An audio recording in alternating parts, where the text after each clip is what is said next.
আমার সকল প্রিয় দেশবাসী, সবাইকে একটা কথা স্মরণ করিয়ে দেওয়ার জন্য ভিডিওটা করা। তোমরা কি 2024-এর বন্যার কথা কি ভুলে গেছো? যেটা বাংলাদেশের ইতিহাসে আর এরকম বন্যা আর হয় নাই। এটা কি তোমরা কি মনে করো এটা বাংলাদেশের বৃষ্টির দ্বারা হয়েছে? এটা ইন্ডিয়া পরিকল্পিত বন্যা। শুধু 2024-এ না, গত স্বাধীনের পর থেকেই ভারত পরিকল্পিতভাবে বাংলাদেশে বন্যা সৃষ্টি করে। কারণ বাংলাদেশের যত মুষলধারে বৃষ্টি হোক না কেন, বৃষ্টির পানি দিয়ে বাংলাদেশের বন্যা বাড়িঘর ডুবার মতো কখনো বন্যা হবে না কি আমাদের আগ পর্যন্ত। ইন্ডিয়া পরিকল্পিত বন্যার কারণ কি? বাংলাদেশের বন্যা ঘটানোর কারণটা কি? বাংলাদেশের ফসল অর্থ সম্পদ নষ্ট করা, বাংলাদেশের কৃষি সম্পদ নষ্ট করে। ইন্ডিয়ার কৃষি পণ্য বাংলাদেশে ফসা গান্দা কৃষি পণ্য বাংলাদেশে বিক্রি করা, এটা হচ্ছে ইন্ডিয়ার মূল কারণ। ইন্ডিয়ার মূল চাইল হলে এটা বাংলাদেশে পরিকল্পিতভাবে বন্যা সৃষ্টি করা।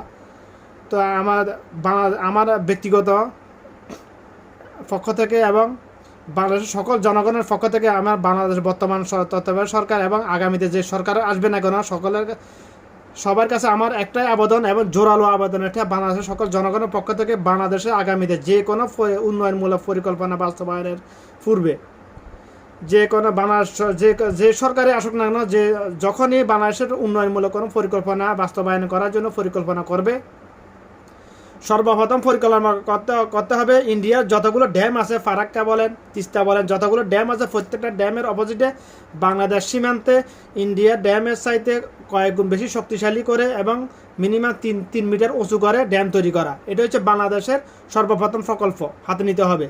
এটা বাংলাদেশের সকল জনগণের দাবি, কিন্তু বাংলাদেশের মানুষ তো আবেগী হুজুগে, এই জন্য সবাই হয়তো বলতে পারতেছে না।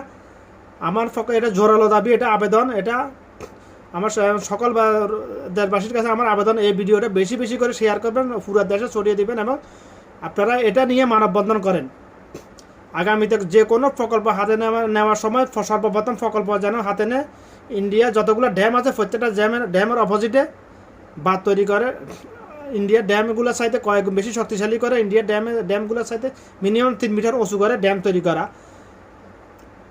আপনারা বলতে পারেন এটা করে কী লাভ হবে?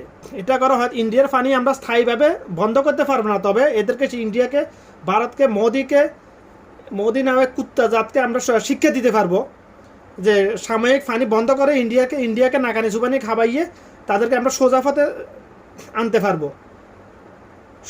আনতে পারবো। কারণ ইন্ডিয়া, ভারত সরকার কখনোই আন্তর্জাতিক আইন মানে নাই এই বাদগুলোর ক্ষেত্রে।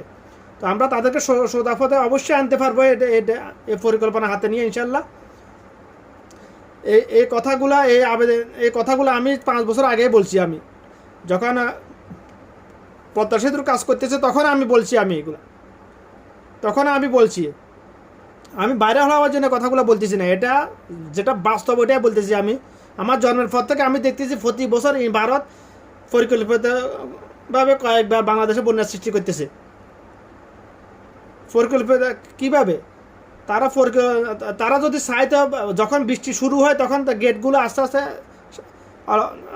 খোলা রাখতে পারে। যেহেতু ভারতের পানি বাংলাদেশের উপর দিয়ে যাবে, তারা গেটগুলো খোলা না হয়, তারা পানি জমিয়ে রাখে, যা একসাথে ছাড়বে যাতে বাংলাদেশ ডুবে যায়, বাংলাদেশের মানুষ মরে যায়, বাংলাদেশের কৃষিপণ্য সব ধ্বংস হয়ে যায়, ক্ষেত খামার সব ধ্বংস হয়ে যায়।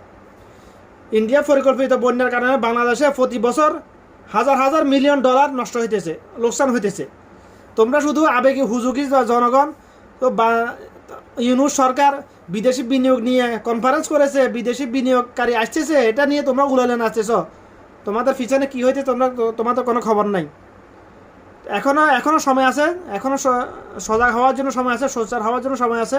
এটা সবাই এটা নিয়ে জোরালো আবেদন করো, গণসংযোগ করো, লং মার্চ করো, যা করো সব কিছু করার আমার সরকারকে এটা অবহিত করো এবং এই ভিডিওটা বেশি বেশি শেয়ার করো। না হলে প্রতি বছর ডুবার জন্য প্রস্তুত থাকো। 2024-এ যেরকম ডুবেছ এই বছরও ডুবার সম্ভাবনা খুবই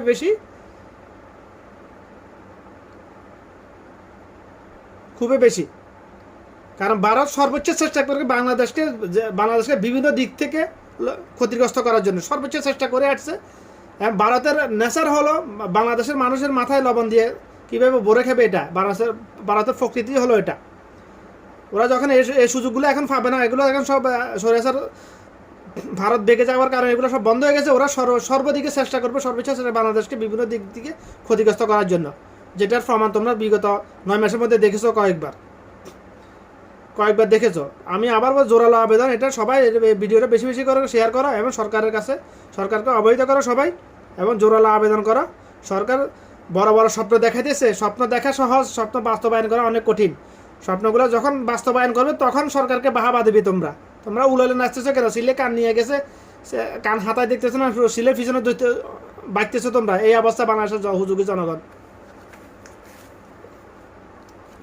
তো কথা আর বেশি লম্বা করবে না, এখনো সময় আছে, সোচ্চার হও সবাই, হুজুগি আবেগী কর্মকাণ্ড করিও না।